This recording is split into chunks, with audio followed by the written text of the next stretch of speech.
విసుగకూడదు. ముఖ్యంగా దేవుని విషయంలో విసుగు రాకూడదు. ఎంత సేవలో ఉన్నా విసుగు రాకూడదు.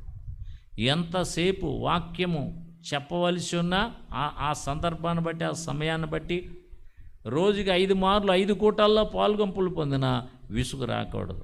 ఒక ఆయన దైవజనుడు మొన్నే వచ్చి ఆయన తీర్మానం చెప్పారు కదా, ఉదయము నేను దేవుని పని చేయాలి, సాయంత్రము కూడా దేవుని పని నేను చెయ్యాలని తీర్మానించుకున్నాను.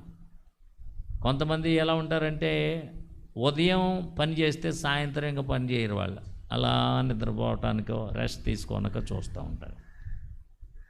ఉదయము పని చేస్తాను, సాయంత్రం పని చేయాలంటే ఏముండకూడదు, ముందు విసుగు ఉండకూడదు.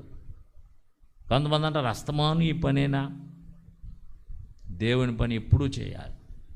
అస్తమానం ప్రార్థనేనా, ఇంకేం పని లేదా? ప్రార్థనలో విసుగకుండా ప్రార్థన